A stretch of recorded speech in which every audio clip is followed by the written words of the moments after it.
Thanks, y'all, for coming out. I'm Ben Canning. I'm on the engineering team for Skype for Business. This is my good friend and colleague, BJ. Say hello, BJ. Hey, everybody. Thanks for coming. Woo! All right. We have had a couple of house networking difficulties that we're working through, but it's going to be awesome.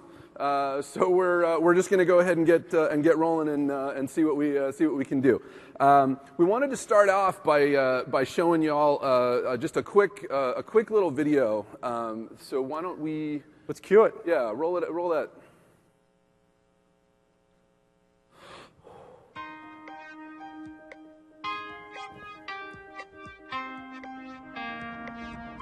All right, you guys. Hey, here we go. Right there. Here we have the. You are going to be 20 minutes late. Is everyone going to be there on time? Yes. Join the meeting for me. All right, hey guys, I'm here. Good morning, Arthur. Thank you for joining us. You've got Mia in the field. Good morning. Mia, what section are you in again? I'm in the Northwest section. Terry, come on. Yes. Good morning. Hey.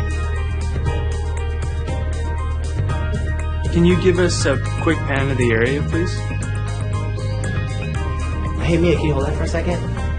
I think that's a peregrine falcon's nest. Could be. Let me get a picture real quick.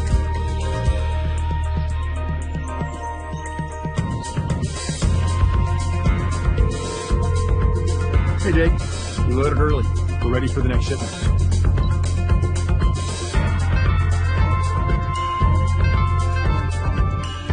Who was asking me about shipping early?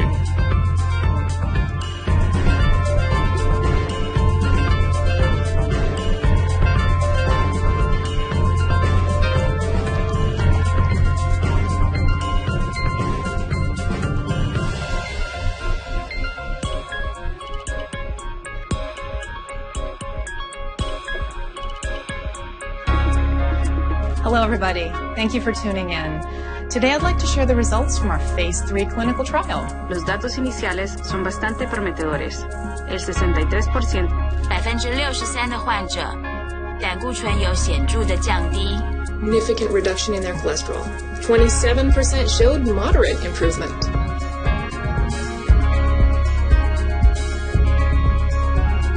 Good morning, doctor. Good morning, Eleanor.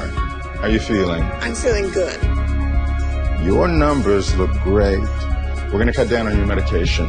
Great. Does that mean I can skip my next appointment? I think we can save you a trip to the city, but you have to let me know if anything changes. Okay, thank you.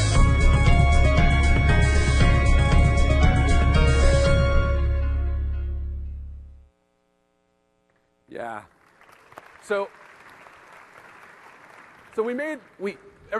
every time I see that video, I've seen that video like 100 times now. Every time I see that video, I get a little misty-eyed. We made that for our own engineering team because it really sort of set the North Star for what we wanted to accomplish, as Skype for Business and Skype. This notion of bringing people and teams, doctors and patients, businesses closer together, helping them communicate and do more together is really what gets us up in the morning. So what BJ and I are going to do in the next 70 some odd minutes or so is take you on a whirlwind tour of Skype for Business. We're going to focus across the board. We've got about 10 demos that we're going to do. So we're going to dive right into it. And I think what you'll see by the end of it is that a lot of the things that we showed in that vision video we're really starting to bring to life today with Skype for Business. And I think you'll be excited. So, BJ, why don't you take us on a tour of the new client? Yeah, let's do it. We'll do a quick intro. We started talking about Skype. Oh, whoops. Skype to the PC, if you would. We started talking about Skype for Business in November, and probably a lot of people here know that we made the first release of the client in April. The server now GA. The service we're flipping over as well. And the question that came up is, what is Skype for Business? And of course, the first thing is it's the next version of Link. So it has all the features that Link has. The big change we made, other than the name, is we've redesigned the UI to take advantage of the familiarity that literally hundreds of millions of people have with Skype. Everyone from my 4-year-old daughter to my 75-year-old mother knows how to use Skype. And we wanted to take advantage of that to make Skype for Business that much easier for people to adopt in all of your organizations and even within hours. So those two things, everything that was in Link with a UI inspired by Skype. And of course, we deliver this in the server. I mentioned we've just released the newest server version. We deliver it in Office 365 and increasingly the best of both, server and cloud or hybrid. And then finally, a big focus for Ben and his team, of course, is to deliver it with all the capabilities, the security, the compliance, the control that all the organizations here need, whether they're enterprises or public sector. And that's the enterprise-grade piece. But enough talk. We're going to walk you through some demos. As Ben said, we'll try to do more demo than talking, and we'll start in Skype for Business. And just a quick one. Anybody who's used Link, this, of course, looks a lot like Link. You know, at the very top, you've got my little message, how am I feeling today? You've got my location. I'm in room E354B at Ignite. If you're using Skype for Business as your telephony system, we use that for Enhanced 911. You know, I've got the choice. I can move between my contact list, which I'm showing here. I can go to my calendar, my recent conversations. Where really the piece, you know, where really this comes to life as Skype, though, is when we jump into a video call. Gurdeep talked in a keynote today about half of communication is nonverbal. So let's see what Mr. Canning has to say in terms of nonverbal communication here. Ben, do that demo dance you did a minute ago. That was nice up on stage. Oh, that was when I was invoking the demo gods to please make the network work. Yeah, that's a good one. That is a good one. I'm just going to maximize them here for a second. You notice at the bottom, you noticed it before I pulled out. Here you see the Skype logo. If you've ever done a Skype video call, does this look like Skype? It absolutely does. You know, a couple things that really jump out for me at the bottom, our design team calls these the 4 core controls. They're the things you need in every call. You've got the video, I can mute. And I'm going to show you a few of the places where, although this is unmistakably Skype, it's also unmistakably Link. So if I go to the sharing button, for example, you know, I've got all the rich sharing options that Link had. We're going to demo some of the new ones here in a few minutes. Another one, you know, those who have used Link 2013, we actually had some feedback that said, hey, we like a lot of the UI. There are some things that take a little while to discover or find. And so another place I always like to show people is down here. We made the call controls just a single click from the main UI. And here you've got the dial pad is right there. I think we were 2 levels deep in Link 2013. I can transfer between my PC and my mobile phone if I want. I can transfer to another number, and I can switch between devices very, very easily. One of the things, some of you guys may know Ali Rohani, who is here. Ali runs our TAP program, or his team does. I was shocked when they showed me some of the stats from TAP of how did existing Link 2013 users like the new UI? Which one did they like better? And it was a pretty big number. Ali, you can talk to him offline. Actually, existing users who generally love Link like the new UI even better. 86%. 86% of it. Another thing that we did here that we took out of Skype, you know, here I've got the Skype for Business window in focus. But if I pull something else up, we'll just jump into Bing here for a second. You notice what happened is the call was immediately moved into what we call the call monitor. You know, and this is, maybe Ben and I are working and we want to talk a little bit about Bing. I'm not going to forget that Ben and I are in a call or lose that beautiful video and the sort of beauty of the nonverbal communication. And that's just automatic, that call monitor. So in a sense, it's a lightweight, very simple integration with any application. No software work required. It's just built in. You put something else in focus, and we pull up that call monitor. So let me maximize here. Hey, Ben, you want to take them a little bit deeper in some of the stuff that Julia showed today? Yeah. So I'm going to switch over to my screen. You know, a lot of what you saw this a little bit in Julia's keynote, this notion of people wanting to communicate and collaborate in an ad hoc fashion together. And oftentimes when we do this today, we're doing like a screen share kind of a thing where BJ can see my screen, he has to kind of tell me what he wants to do, but it's really hard for us to sort of coordinate what we're doing. So we've made some enhancements, and this is a little bit pre-release. This will be coming in the Gemini 2 version of Office, where you can see here on the share panel I can choose Start Office Co-auth session. And when I do that, it's going to bring up my OneDrive. And you can see here I've got some files in my OneDrive. BJ and I are working on where we're going to go party after we're done with our session tonight. And so we've got a meeting later on with Jamie and a couple other folks to talk about that. And so this is bringing up my OneDrive, and I'm going to go ahead and open that.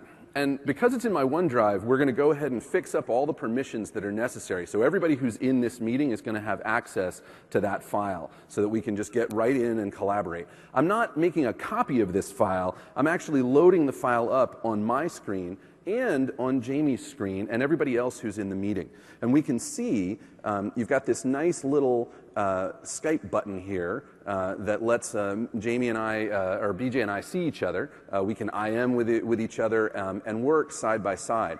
I can see here that that BJ is working on the slide. He's going to make it beer, beer, beer. I'm going to go ahead and make this more of a nice Skype blue color. So that it works for the team. So this way we can both work very easily and readily together at the same time without a lot of hassles of figuring out where do we put the file and how do we permission it and everything. So let me close that out, and I'm going to go say goodbye to BJ for a minute. You know, the other thing that we do is, we have a lot of these ad hoc interactions, but we also have a lot of scheduled meetings. And so in this case, we'll go ahead and we've got our party planning committee meeting later this afternoon. And I'm going to go ahead and edit that meeting, and I'll attach the PowerPoint presentation that we were just working on. So you can see here, this is that party locations. And I'll go ahead and do a normal attachment just like I used to do. And so that's going to attach that as that's going to attach that. I'm also going to attach this other document here, this party plan Word document. And I'm going to use a cool new feature that's in Outlook now, where I can share with OneDrive. So rather than actually attaching the file and sending around a copy to everyone, I just share a link to the file. And again, we fix up all of the permissions on the file so that everybody who gets this mail is going to be able to get access to that file. Okay, so that's pretty nice.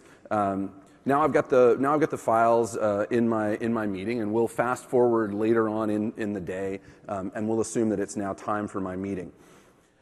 So one of the things when we start up a meeting, you spend so much time at the beginning of the meeting, like trying to figure out, like, okay, where's the files that we were going to talk about, and do you have access to it, or do I have access to it? So let me go ahead and join the meeting. And you'll find that right here, in 1 second, I did mention it's pre-release code. Oh, all right, the demo gods are not smiling on us today. Beach. Let me try this one more time. Yeah, and what you would see, you saw a little bit of it this morning with Julia. We actually automatically load the content into the Skype for Business meeting. I know for me, that's the first 5 minutes of every call is to dig that thing up and put it in. That's right. And so what you should see, but we're not seeing at the moment because the demo gods are not smiling, is that we would automatically load that content into the meeting, both the one that was attached to the document and to the one that's attached with the link. But not so much today. Yeah, no worries. We got plenty more demo, Ben. More chances for the gods to smile. More chances for the gods to smile on us. So why don't you talk about... Yeah, absolutely. Was anybody here able to attend the Enterprise Connect show a few weeks ago? It was back in mid-March. We've got probably 25, 30 people there. Zig Serafin, who's Ben's boss, and I guess by extension my boss and Jamie's boss, during his keynote, he talked a bit about meetings all up, and he talked not only about the need to be able to join from, these devices, PCs of different types, but actually you've got to be able to join meetings in the right way in a bunch of different scenarios. We spent a lot of time at Enterprise Connect, and we'll do it here as well, talking about the meeting room. And, if you look at the numbers, there are something like 50 million meeting rooms in organizations of different sizes around the world, 50 million of them. There are somewhere around 1 million of those. I don't remember the exact number. Somewhere around 1 million of them have, something like a formal video room system in them. The other 49 million have projectors, they have displays, big TV displays on the wall. And so one of the things we're doing along with Polycom, one of our partners, is actually to deliver products that allow you to very cost-effectively, very easily enable those existing 49 million rooms to be full Skype for Business endpoints. And actually, I don't know if you can see it from here. Up on the stage here, you see a couple of boxes here. This is a speakerphone, a little, it's basically a little computing element and a video camera. These are a prototype of the Polycom Roundtable 100. Ben and I, with the help of Paul in the front row, brought them in last night. We plugged in power, an HDMI cable, you're seeing it here, and these two USB devices. And we've now enabled this room as a Skype for Business room. Now, this may not be the optimal device for a room with 1,500 people in it, but this very simple thing, just 3 connections and you're there. That's right. That's right. And it's sub $1,000 device. You can put it in every huddle room that you have. And the nice thing about this device, I'm going to switch back over to the PC here. Let me just bop out of there for a sec. So the nice thing about this device is that every one of you has a controller for this device in your pocket. Because the way that you control the Roundtable 100 is through a simple app that's on your phone. And it'll work on your Windows phone, it'll work on your Android phone, it'll work on your iPhone. So everybody has the controller. You don't have to worry about losing the remote control, or does the remote control have batteries in it. And the other nice thing is that since it's the app that's on my phone, it knows who I am. So it's logged in as me, it knows all of my meetings, and so all I have to do is walk into any huddle space that's got a Roundtable in it. I whip out my phone, and with one click, I'm going to join the meeting. Switch back over and we'll... If you switch back over, you'll see what's happening here on the device, which is lots, clearly. Did you pair to this room? No, I did. We're having the network challenges, as you recall. Why don't you switch over to my PC while we join here? What are you, 7? I think I'm number 1.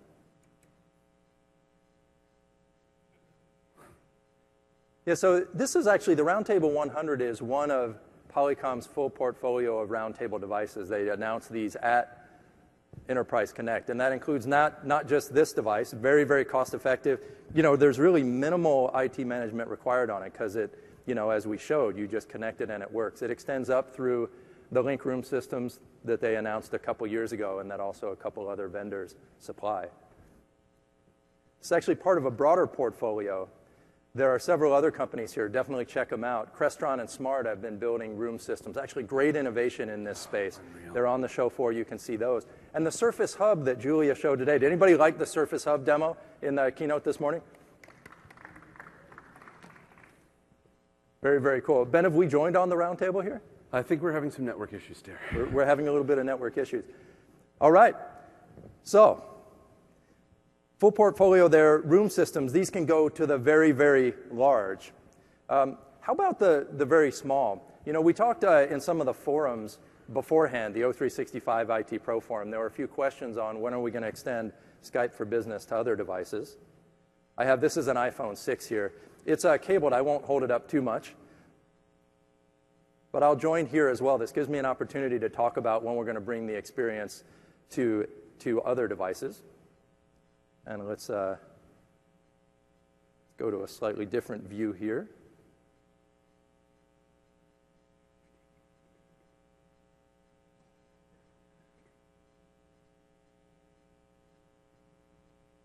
All right, I have joined as Katie Jordan here. So turn on our video. In fact, when I first started talking to people outside the company about what we were going to do here at Ignite and that we were going to demo some of this stuff, one person actually told me, it was in a forum, he said, if you don't talk about iOS, Android, and Mac, you should be wearing a full armor suit. Because we've released the Skype for Business Windows desktop client, but we haven't yet released or publicly put dates on when we'll do the others. Anybody interested? All right.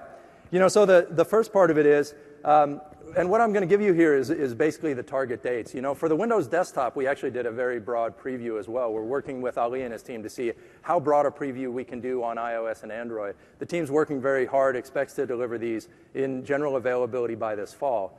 The other one we've continued to work with the Link for Mac, but of course we want to deliver, and we're working on a new Skype for Business for Mac.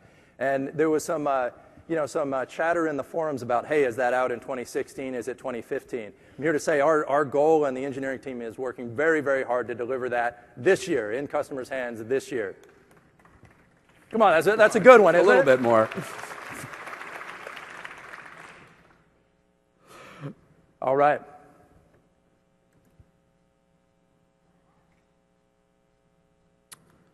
You going to switch back to the presentation then, Ben? Yeah, I'm going to switch back to the presentation. Here we go. So, we talked about ad hoc meetings. We talked about scheduled meetings in small groups. We've talked about meeting rooms and getting Skype for Business experiences in every meeting room. But now we want to go big, and Julia talked about this, demonstrated this a little bit at the keynote today. Paul, how we doing? Okay. So starting this summer, we will launch a broadcast meeting service for Skype for Business. And this service is something we're incredibly excited about. You can deliver meetings to 10,000 plus people inside your company, outside of your company. It has the familiar Skype for Business user experience. There's no sort of weird other service to buy. It runs in our cloud. You go into Outlook, schedule a meeting. If the meeting is large enough, we'll say, hey, why don't you schedule this as a broadcast meeting? And we'll set it right up for you. It's incredibly scalable. Like I said, it'll scale up to 10,000 plus users. Runs on top of our Azure Media Delivery System, the one that ran the Olympics. So you can scale. Incredibly large. You can go incredibly global. You don't have to deliver any infrastructure on your premise in order to take advantage of this service. So it's a really great example of the way we think about hybrid cloud services, where you can deliver Skype for Business on your premise if that's what you choose, but you can take advantage of our services in the cloud when you need to. It's an incredibly reliable service backed by our financially backed SLA, so you can rely on it to deliver your meetings. It scales down to any device. So anyone with a browser, anyone with an iPhone, with an iPad, an Android phone can participate in the meeting. And it's highly extensible. You noticed this morning that Julia did a demo where there was a Bing Pulse, but you can integrate other Q&A capabilities in it. You can customize it to meet the needs of your business. So we're incredibly excited about that service, which we'll be launching later on this summer. Greg Berryville will have a session deep diving on all of the architecture and how to use that system a little bit later this week. I'll move us forward, Ben. Okay. Absolutely. This idea of the broadcast meetings and going very large. In Office 365, this will let us go from the current limit of 250 people in a Link meeting to 10,000 and potentially beyond in the future. Pretty big difference. But this idea of having this very, very broad reach is very important to us, probably very important to a lot of the organizations here. We talked about meetings, and of course, in a Skype for Business meeting, you can have anyone join, inside or outside your organization. You can now scale quite large. Last year, we enabled for the first time video connectivity between Link and the Skype network. In a minute, I'm going to show you a little bit more about that, because when we enabled that, there were a few things that we left as pretty difficult for the user. So we'll show you a little bit about how we're making that better. And then, of course, it's more than just being able to connect to people that you know by name. So the middle case, when I add somebody who's a Skype user to my contact list, it's probably someone who's a close partner, maybe a customer that I want to have instant access to. There are cases where I actually don't know the person. It may be a potential customer for my business. They may be coming to me through my web portal. And what we want to do there is enable them to reach you in a very rich way, take advantage of familiarity with the Skype name and the controls to make them comfortable with it. So why don't we show you a little bit about those two things as well. And we'll do this, if you jump over here, Ben. Coming to you. One of the people in the front room, some of the people in the room may know Jamie Stark. And here, this is just search my corporate directory. I'll make this a little bit bigger so you can see. So there's Jamie. He's been raptured up to be CVP of operations. That's either means this is a demo tenant, or actually we got to have a problem in Microsoft's corporate directory. But you notice as well the Skype directory choice here. Let's see if there are a lot of Jamies. It may not resolve quite as quickly to our famous Mr. Jamie Stark. Yeah, there are a few more. Now, one of the things is, you know, in the existing Link 2013 client, the only way to get Jamie's Skype ID into your client was to know it beforehand. And on top of that, not only did you have to know it, Jamie had to have a Microsoft account, not a Skype ID. Well, we fixed both of those, and we've added the search here. So let's see if we can narrow down to Jamie Stark. You know, how many of these guys can there be, after all? Let's see. We're searching. There may be a lot of Jamie Starks. Jamie, I don't know how many sort of demo examples you put in the directory.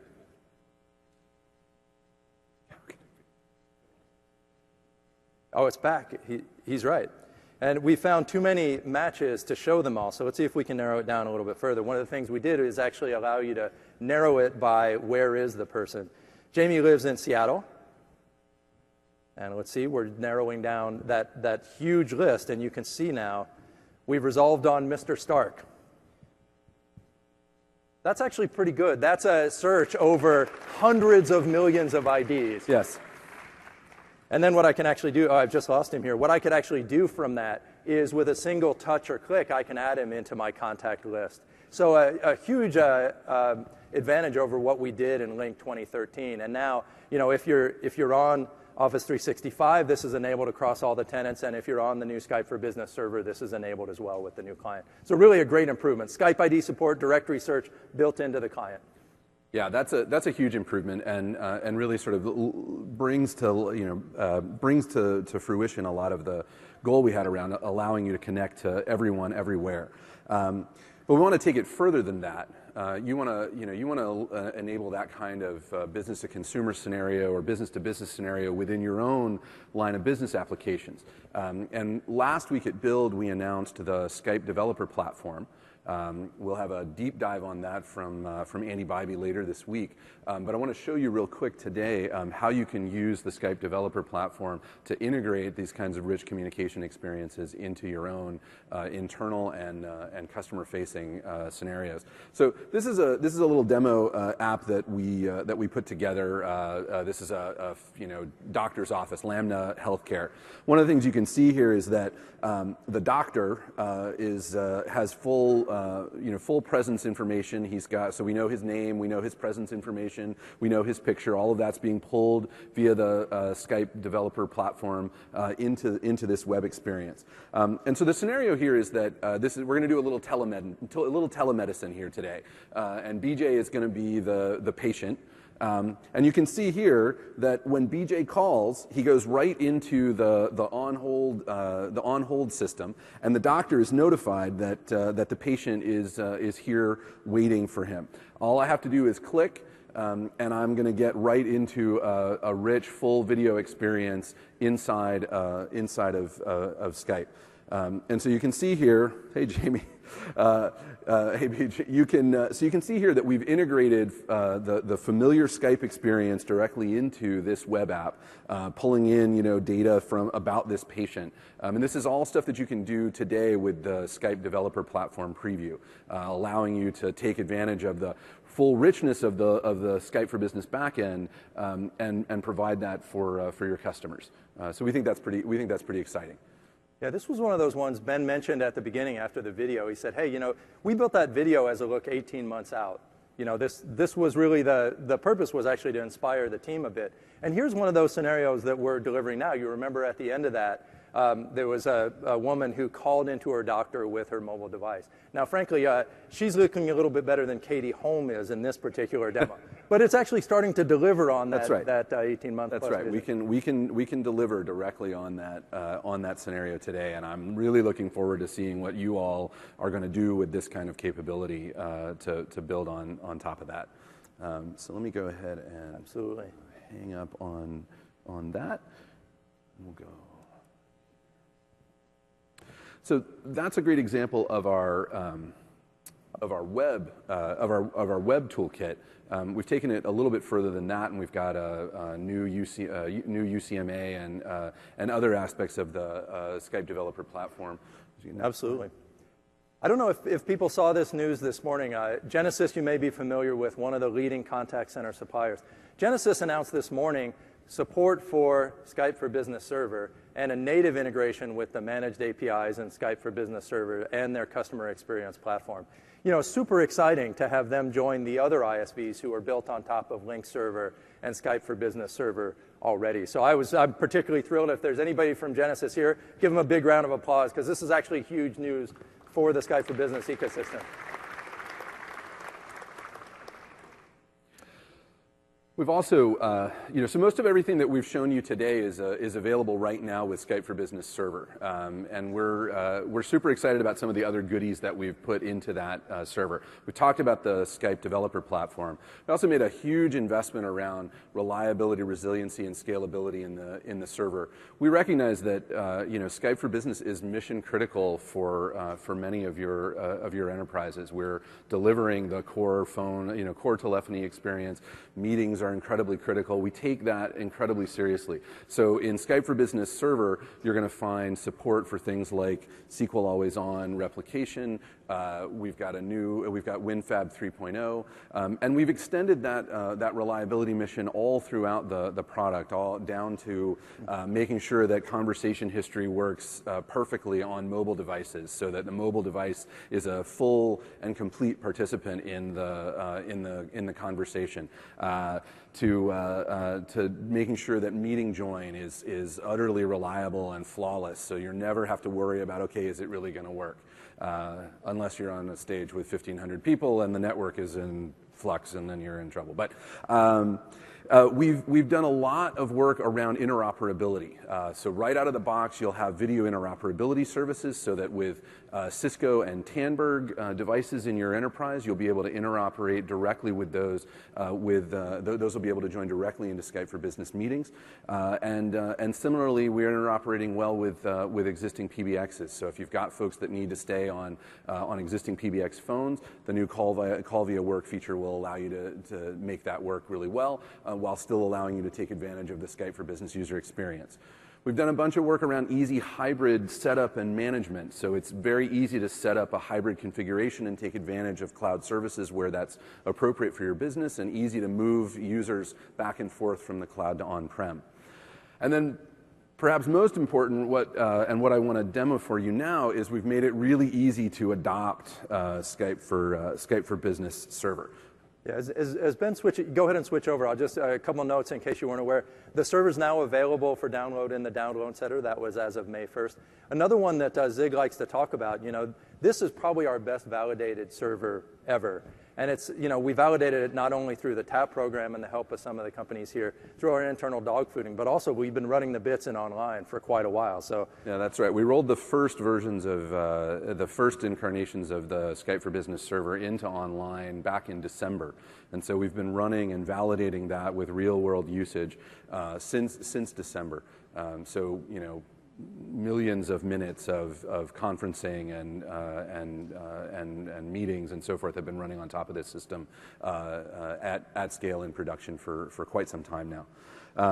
So just to show you that this is not all smoke and mirrors, this right here is Skype for Business server topology builder. Everyone's familiar with the topology builder from running Link server?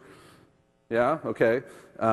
So all I need to do, just to prove this out to you, is to upgrade to Skype for Business Server 2015.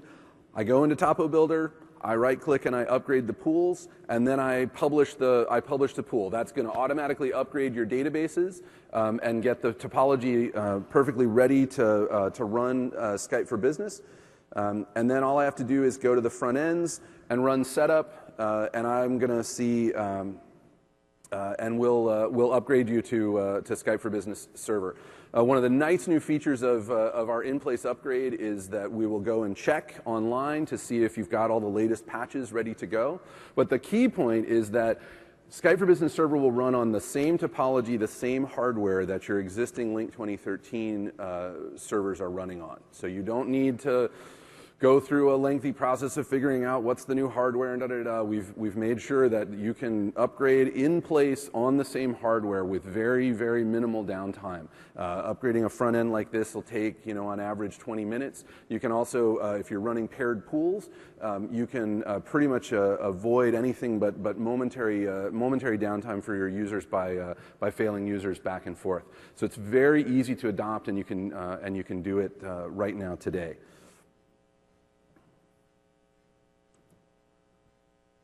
Oh, sorry, that's the other thing I wanted to do.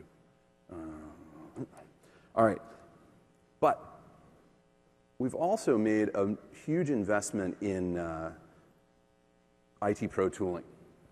We know that you want to deliver really excellent media quality to your end users, and that can be really challenging, especially as users do more and more on wireless networks. So one of the things that we've invested in is a new tool that we call the Skype Call Quality Dashboard, and I'm showing it to you here with some example data. This comes with vNext Server and runs on top of the CDR and QoE data that we already provide, allowing you to provide trending data across a wide variety of things. So here you can see the monthly trend of audio streams, and you can see that we've got just under 4% poor call quality currently in this data set.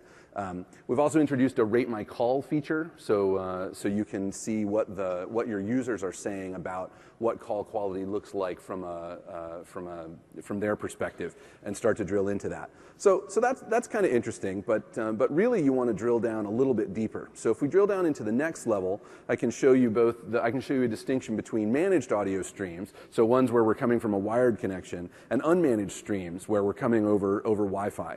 And you can see that the rate of calls is about similar in those two instances, but the poor call rate on the unmanaged streams is much higher. So that's kind of cool, and now we probably want to drill in a little bit more and figure out, okay, so for those unmanaged streams, what's going on there? And again, we can drill in a little bit more and see that these ones here, these are server Wi-Fi inside. So that means inside the corporate firewall, these are Wi-Fi calls going straight to the server. So this is all, under your control. They're not coming from outside the firewall on some, Starbucks network that you don't really have anything to do with. This is all in your control, and you can see, oh, well, look, the poor call rate's kind of high. Well, that's good, but I got a big network. I need to do a little bit more than that. So let me drill down one more level into that server Wi-Fi inside. And now we're starting to get into some really interesting stuff, because now I can see that, hey, I can map my IP ranges to specific locations. And this is an easy upload that you can do to map the IP ranges to locations inside of the COE data. And now I can see things that, like, hey, the Paris office, they make a lot of calls, and their poor call rate is really pretty terrible. And so that's a place where I want to go and look and see what's going on. I can also look at things like endpoint, chipsets for Wi-Fi endpoints, and see if, hey, was there a particular Wi-Fi endpoint that I bought that turns out has really poor media quality, and maybe I want to think about that in a refresh cycle. So we've been able to use this tool inside of Microsoft and come up with about a 3x improvement in poor call rate by going and finding the places where, like, in Building 5, when the contractor installed the Wi-Fi router, Wi-Fi access points, they put them behind all of the ductwork baffles. And, Exchange, email is like, yeah, whatever, I don't care, but you're trying to do, real-time media over a laptop, and that's just going to kill you. So it's one of these things where we can now really drill down and help you figure out, okay, what is the deal? Where is the problem? And deliver that awesome media quality to your customers. And so that's a tool that's coming out as part of our IT Pro Toolkit on the web, and you'll be able to use it for your own information. Yeah, great, Ben. So that's actually really interesting, Ben. Okay, sorry. like Yeah, give it up for Ben. So what's interesting there, Ben probably mentioned this, the way we're doing that, we're pulling data out of QoE and CDR, basically the monitoring server that sits in the server if you're running on the server, or we can pull it out of our back end in online. So it's basically information that the client gave us and other stuff that's sort of from the Skype for Business realm. So let's suppose you've drilled in and you've figured out that Paris has Wi-Fi issues, or you've got networking issues in Mississauga or whatever that other city was there. Right? Actually, the reality of the networks that people in this room are running is that there's a lot of stuff between where the user is sitting, even if they're inside the firewall, and maybe the server on the back end that is hosting the meeting. Right? And so now you've narrowed down to it's a problem in this particular site or this IP range. And the next question you probably ask is, okay, so how do I drill further into that network, which may have routers from several third parties. It may have Wi-Fi access points from others. It's got all sorts of different traffic. Maybe it's got other voice systems in it. And the question is, how do I drill in then to do the next level of determination? If you'll switch back then, Ben, to the main PC. One more. Here are 3 companies actually that are delivering IT Pro tools that extend the inbox tool set. And each of these companies gives you a slightly different view of it. But take Nectar, for example. They can drill into different elements within your network to help you figure out sort of where is the bottleneck, what's really going wrong. Unify's got a actually very sweet set of monitoring tools and some sort of, if you will, a priori sort of synthetic transaction tools to predict problems before they happen. Event Zero, likewise, great set of tools that extend what's in box and allows you to go to that next level, both avoiding the problem in the first place, and then once you figured out you've got one, figuring out what was the root cause underneath it. And this is an area so important to us. We believe it's so important not only to be able to find out, hey, I've got a Wi-Fi problem in Paris. Not only that's only half the problem. The next part is, okay, how do I fix it and address that? And that may well be outside the realm of Skype for Business. And so we've actually built a program to certify these third-party IT Pro tools. Formal program, there's just do a quick Bing search or Google search. You'll find the TechNet page with the details on this, and you'll be able to learn more about these companies and the program overall. All right. So we just spent a bit of time talking about the server tools, the way you can diagnose what's going on in your network. What about if you're on Office 365? You're in this case relying somewhat on your network. Your end users are sitting on your network if they're not in Starbucks or at home. But you're also relying on the connection into our network and then our network itself. Now, of course, Microsoft has a pretty huge network. This is what's supporting Azure and the rest of Office 365 and Bing and Hotmail or Outlook.com and the full set of things. This picture actually is a bit of network map here. Within Skype for Business, we're actually making targeted investments to make our network, the Microsoft network, work better for real-time communications. This includes a number of things just within our network before we even get to the edge. This is what routes do we use for real-time communications. Right? One of the examples that Ben and Zig like to use is, hey, for email, and Ben mentioned before, email may be a little bit more tolerant of latency. It may be okay to go around the southern tip of Africa. For real-time communications, you want to go through the Suez Canal. It's a little more expensive, but cutting that latency really matters. And there's sort of an example of optimizing inside the network. The other example is if you're connecting on the internet, we want to get you onto our network sooner where we can manage it on the public internet. The other one, this one I'm really excited about. During March, as Office 365 overall, we announced that Azure ExpressRoute was being extended to cover Office 365. So you get the benefits across all of the workloads. And then beyond that, at Enterprise Connect, to come a little bit closer, there you go. At Enterprise Connect, we talked about extending that spec for real-time communications and working with the partners shown here. So the idea here is that you can basically connect your WAN, your network, directly to Office 365. And with the enhancements to the spec, the QoS markings can be carried end-to-end from our data center all the way down to yours. So by adding that managed network connection Office 365, when your users are inside your firewall, you've got an end-to-end managed network, which gives you the predictability and control that you really need for when they're inside the network. And of course, even when you've done that, there's still going to be people connecting on the internet. It's the Starbucks example or the person working from home potentially. That's right. So we're trying to really provide you with all of the tools that you need. We talked about the call quality diagnostic tool that's going to allow you to get real insight inside of your network. This ExpressRoute work allows us to ensure that the connectivity from your network into our back-end data center is over a fat, dedicated pipe that understands real-time communication needs and provides the right CWAS markings and ensures that those pass all the way through. Within our network, we have one of the largest networks in the world. We're taking massive amounts of traffic every single day. And then if you think about the increasing mobility of the workforce, people are joining from Starbucks, they're joining from their homes, and they're expecting full and real-time communication. The Skype network is accounting for about 38% of global long-distance traffic over the open internet today. And that network allows us to have, more than anyone else on the planet, a real-time mapping of where the fastest routes are, how we can get data effectively over the internet and deliver media at a high quality over the internet. So coupling all of those things together, we provide you with a complete package for delivering excellent real-time media quality throughout your enterprise and over the open internet. And so beyond that, this year, by the end of this year, we will, there you go. By the end of this year, we'll be lighting up 3 new voice-related services in the cloud, building on top of that fundamental network infrastructure that I just talked about. Number one is we'll provide an enterprise voice solution based in our cloud.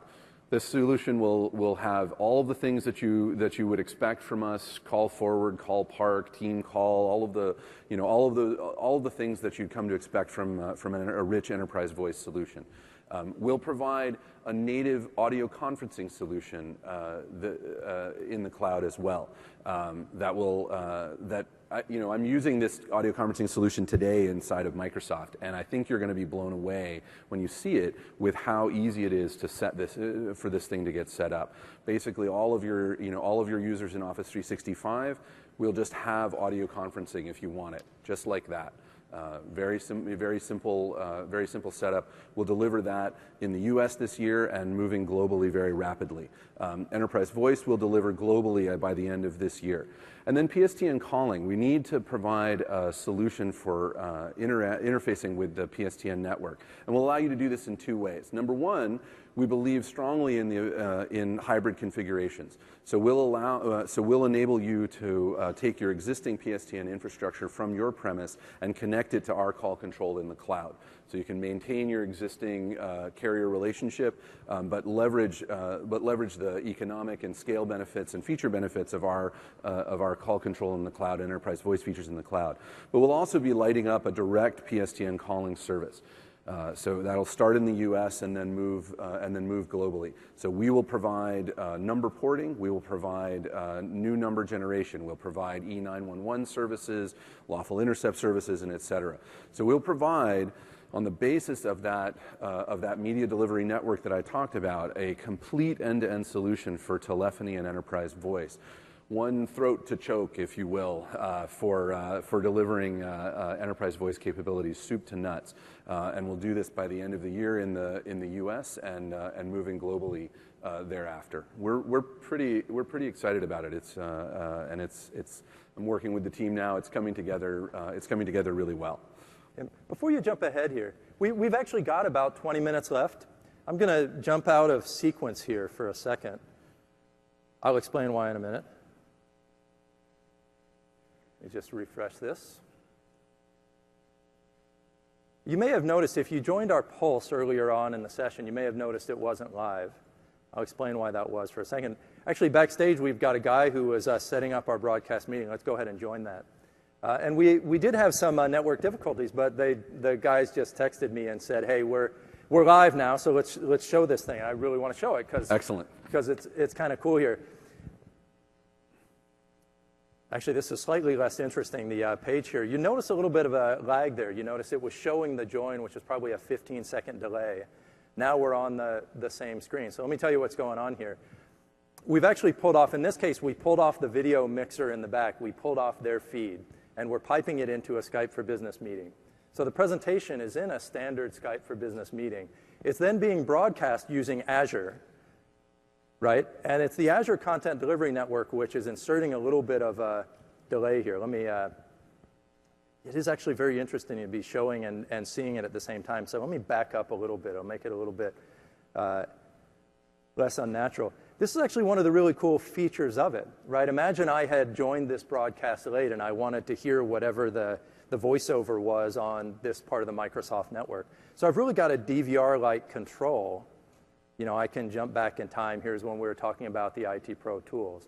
You know, and so here, what's really going on is, even though there's a little bit of a time lag, everything that we're saying here is now broadcast on the internet to, in this case, a relatively small number of people given the challenges we were having up front, but it could be up to 10,000. So that's the first part, just that scale with this very simple DVR-like control that works in any browser.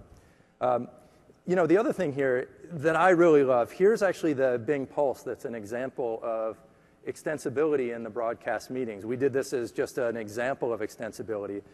This one, if anybody was actually, this one was supposed to show up during our demo of the beer pub, so I think for Ben we'll answer drinking beer. You know, here I can complete a couple profile things. I'm in North America. My company has more than 10,000. And this Bing Pulse, it's not part of the product, but it's built in. Actually, these are demographic questions that then allow you to slice the data. So throughout this presentation, whatever you're making, you can be getting a little bit of feedback to specific poll questions. So sort of one very cool thing. This one, this is actually the Bing Pulse itself. I think what BJ and Ben are saying is, what do you think? A heavy thumbs up? You know, and you're actually getting a histogram of optimizing inside the network. How the people on the Pulse were reacting on the internet. We want to get you onto our network sooner where we can manage it on the public. And that was actually the audio coming out of that broadcast meeting, so you could hear that. Right, so this part, what actually happened here when Ben was saying, hey, we're having some issues, we actually backstage were having trouble connecting into our Pulse, into our broadcast meetings, which slowed us down a bit. This is what Julia showed earlier today. This is what we'll actually be previewing and shipping later this year. Whether you're a server customer or Office 365, you'll be able to use this. As I say, here's one example of integration or extensibility, the Bing Pulse. You'll be able to use Yammer, and third parties can build in as well. I think Formal Q&A Manager is a great example. There are a number of Formal Q&A Manager is a great example. The other thing that's great about this is that it's deeply integrated into Office 365. So, for example, one thing that it ties into is the Office 365 video portal.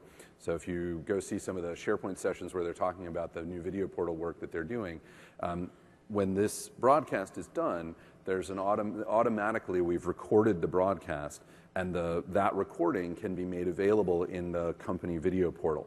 So you've got a really nice, like, I'm going to go and do the broadcast. The broadcast has a recording. It goes into the video portal. I can come back and look at it later. We tie all of those things together into one nice integrated package that you can take advantage of. Absolutely. One thing I'm looking for, just a quick one on the screen here, if you can see it, there was a little bit of a lag here, sort of a meh moment in our presentation. We haven't yet built it so I can tie that back to who was speaking at the time. I'm guessing it was probably me and not Ben, but over time it'd be great to be able to see that. So if you imagine you were using this for a webinar for your company, being able to then see which were the places where really the speaker wasn't that effective, or where were the places where the visuals really rocked it. So a lot of power in that extensibility and a lot of power in the reach of it. Yeah, absolutely. All right, let's jump back. So I hope it was okay. We jumped a little bit off. All right. So Ben, back to Mr. Canning. And I feel compelled to say, for the sake of the team backstage, it wasn't the service that had a problem. It was that we couldn't actually get to the internet at all from the backstage. So just so we're clear. They don't seem that impressed, Ben. I know they're not impressed, but I just... I know. Okay.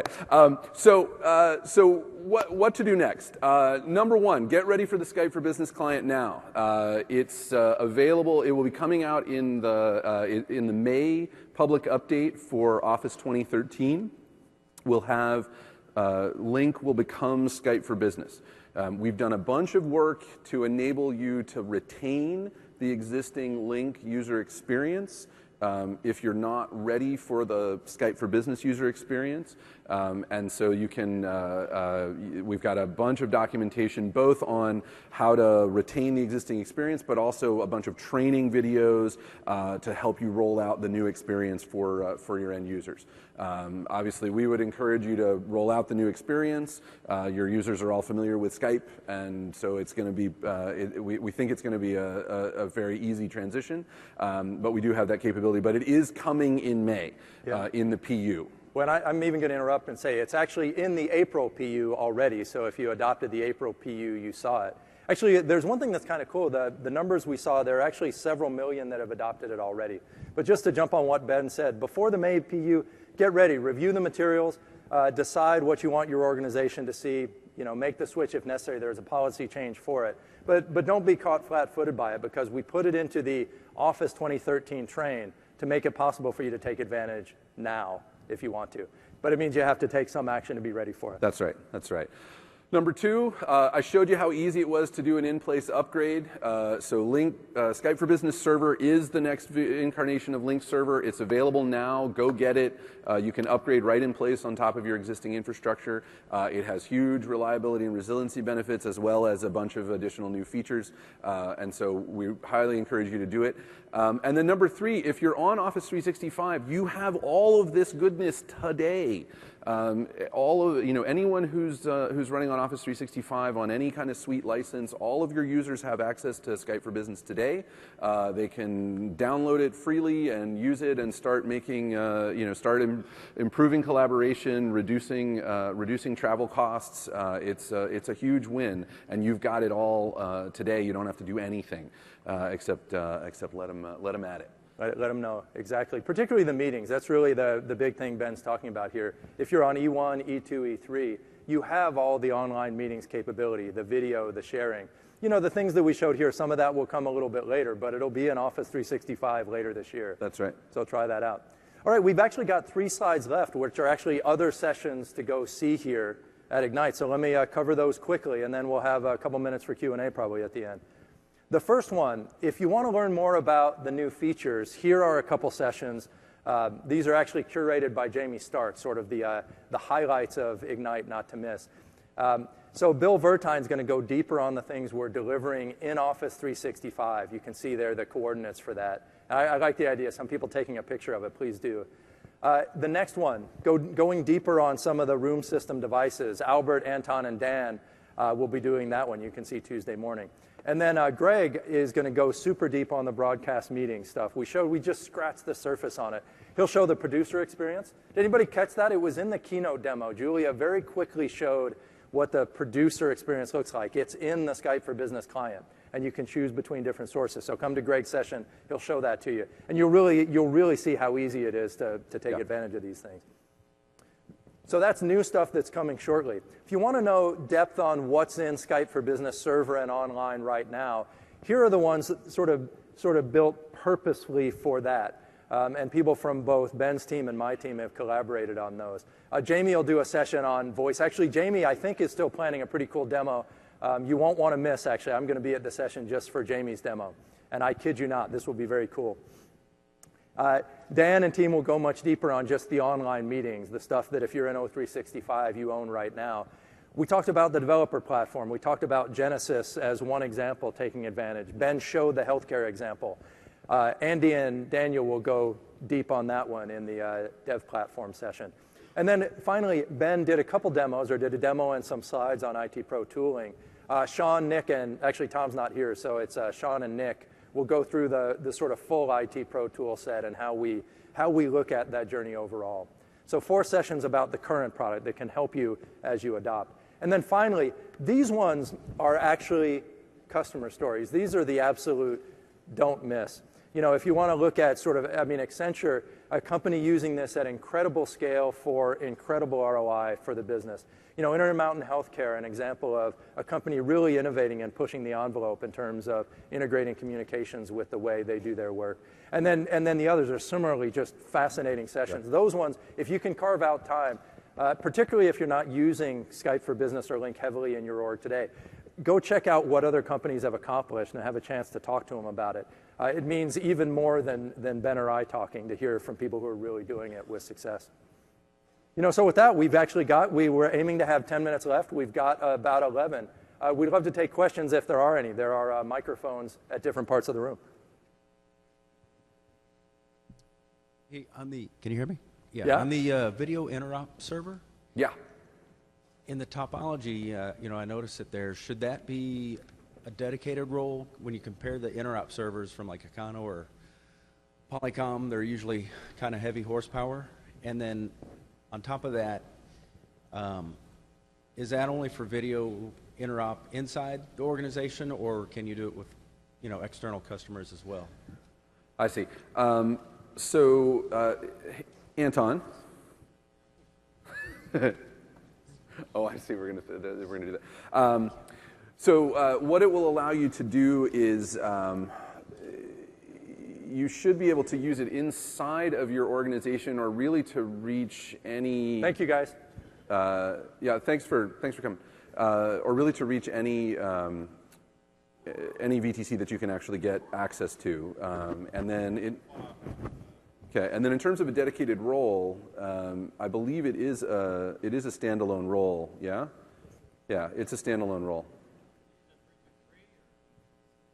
It's using H.264, right? And SIP. And SIP. SIP-based signaling. Yep.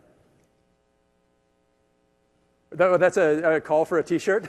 No, you got to get a question before you get a T-shirt. Well, I gave one T-shirt. Can you hear me? Yeah. So, if the broadcasting feature is offered on-prem, what's the requirement for that? Is there a tie-in to Azure on-prem with that?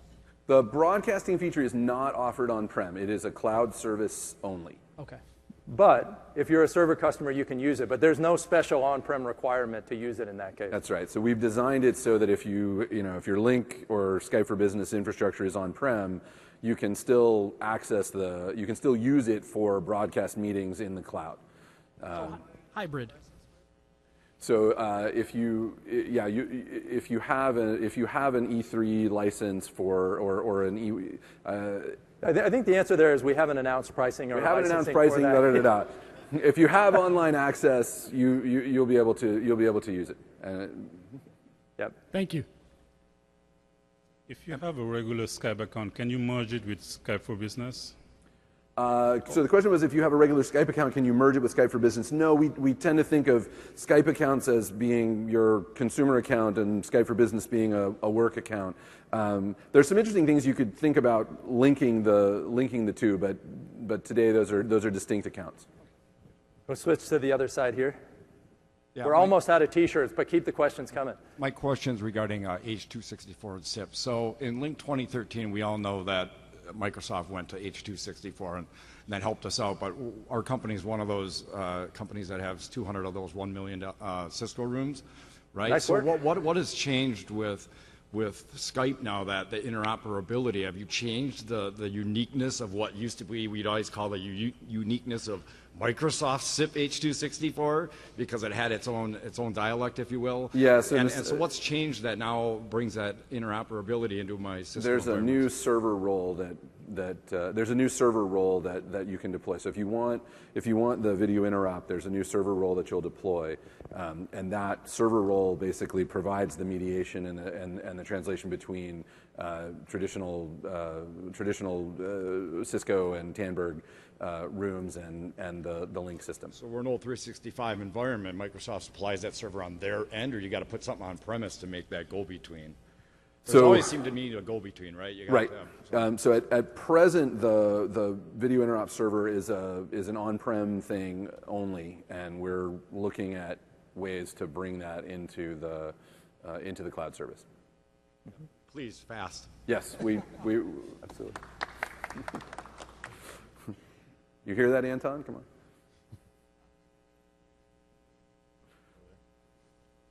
Oh yeah, back in the bag. That's a. Oh yeah, sorry, we missed that. I can't throw that far. We wanted a T-shirt cannon, but. I will walk up there. Oh, perfect. I'll hold it here. It's the last one. After that, we're giving away Ben's T-shirt. Nobody wants to see that.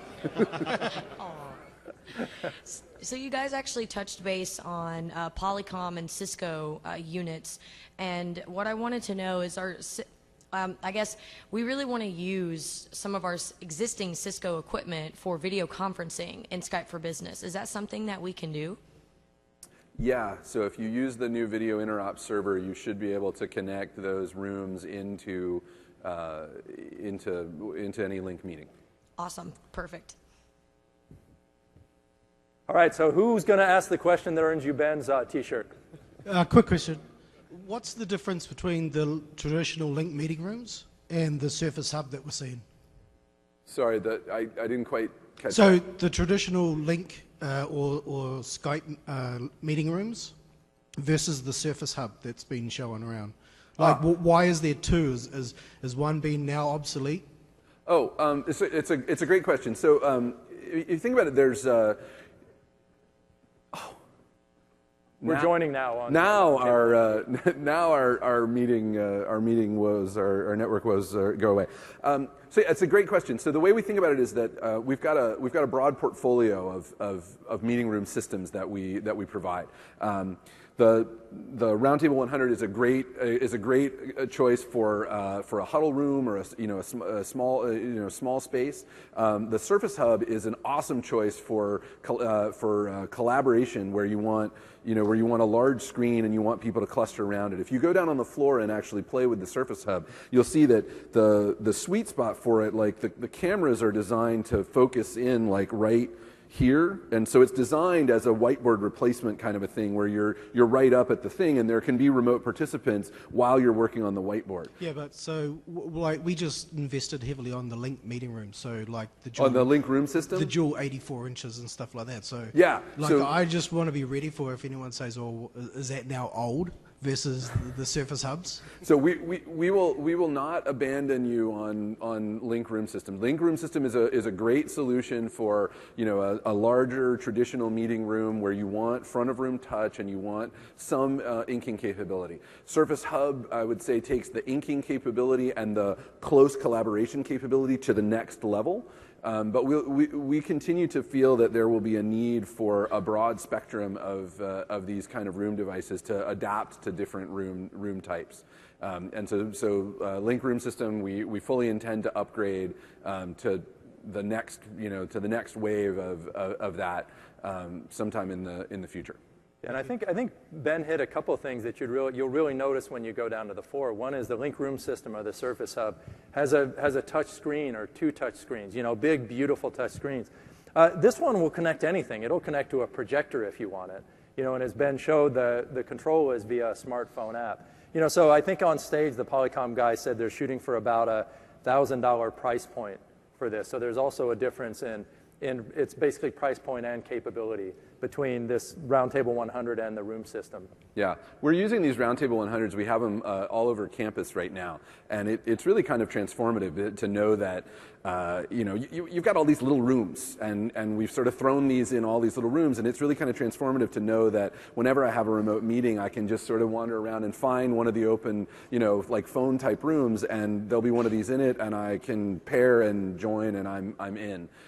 It makes it so that full video remote meetings become just a standard thing that you do. It's quite nice. Great. The new QoE information regarding Wi-Fi and quality and device drivers and things like that, will that come down via the SDN API or other REST API as opposed to having to do a SQL lookup? I don't know the answer to that. The data is all in pulled from CDR and QoE, and then we have basically a SQL analysis services cube that is built, and then a website that builds on top of that. So in principle, yes. I mean, the cube itself is there for you to access via any APIs that you want.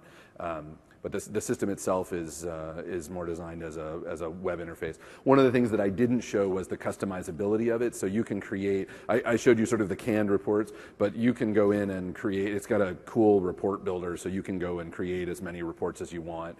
Each user can have their own set of reports, so you can really sort of sort of drill into what you want to see. But if we want to tie that into additional infrastructure information or databases of clients and connectivity and drivers and things like that. Yeah, you absolutely ought to be able to do that. Cool, thank you. Is there any, Wait, let's get in the back there. And there's another back one over here. He's so tired he sat down. There are more over here too. Okay. Oh, over there too. There's too many of you. Wait, let's go here and then I'll go there. Does the new video interrupt server allows content sharing? Does it allow what? Content sharing. Not yet. And does it allow dialing both directions from Cisco to Link and from Link to Cisco? Can you dial into Link meeting? You can. Yeah, the other way dialing is coming in like later this year. Okay, so right now it's from Link endpoint to Cisco endpoint? Link call, other way, the Cisco endpoint calls in. And Anton, it can join a Skype for Business meeting as well? Yeah, it joins the Skype for Business meeting. Okay. Yeah, is there a demo somewhere here that I can see? Are we demoing it? No, it was hard to. We were lame and didn't bring a Cisco rig, but it's. Thank you. I work for an international organization, and one of the challenges that we have is some of our partners are in areas with either no internet connection or poor bandwidth. And I was wondering if Microsoft has a plan to maybe partner with some local telephone service providers so they can be able to provide either local access numbers or toll-free numbers from people around the world to be able to join Skype for Business meetings by dialing into their local numbers. That's a great question. We're really trying to figure out right now our international dialing, call-in plans for the audio conferencing service. I would really like to do that. I don't have anything I can announce just yet, but I would really like to do that. I think there's a real opportunity, especially with the existence of the Skype consumer network, where we already have. I think 181 carriers that we partner with today to interconnect those two things and enable that kind of thing. So I really want to do that. Thank you. I have a question from a usage case scenario. There's persistent chat rooms currently in Link. Is there a chance for persistent video chat rooms? So you can we have researchers across the country, and they have camera systems and hopefully Surface Hubs in the future set up to whiteboard, but they want an always-on video conference back and forth. Yeah, you could set it up now as a Skype for Business online meeting, right? It's in a lot of ways roughly equivalent to that, just with the video turned on and the whiteboard sharing. So we might want to talk offline until ways definitely we can improve that. Offline. Yeah, thanks. There is a Skype client for Linux. Do you plan to introduce a Skype for Business client for Linux? Yeah, that was a question in the back there. We at this point don't have plans to build a thick client or a rich client for Linux, but we think with some of the work in the browsers, we may be able to add more and more capability, even on Linux as we build out the Skype web experience. Certainly the chat stuff, and over time, depending where WebRTC and ORTC land, we hope and believe that we can add even more than just the text chat. Yeah, it's one of the demos we didn't do today is about the Skype web experience. So you should expect that, around about the end of this year, you'll have a pretty complete web experience for Skype that's integrated nicely in with Office 365 and can also act as a standalone. And so that would be where I would probably point you on Linux for a rich experience. Okay, my second question is, when you plan to establish the PSTN calling feature worldwide, will the customers be able to keep their today locally assigned PSTN numbers? Yes. So you are rerouting them to your data center or something? So the way that number porting works varies a little bit from jurisdiction to jurisdiction, but typically number porting is available. So what we would do is if you wanted to use our native PSTN connectivity, we would essentially become your phone company. You would we would port the numbers from the existing phone company into our system, and we would become your phone company. And that will be available in Germany? That will be available in the U.S. this year, and in our international expansion plans are getting figured out. But yes, Western Europe, Germany is a little tricky, but yeah, I know. Okay. So, but our intent is to get there. Okay, thank you very much. All right. You know, we've hit the formal thing. Let's take a couple more questions, then we can get off the stage in case other people have to, and we'll take questions down here if people want to. Okay. Thanks, everybody. Thank you, guys.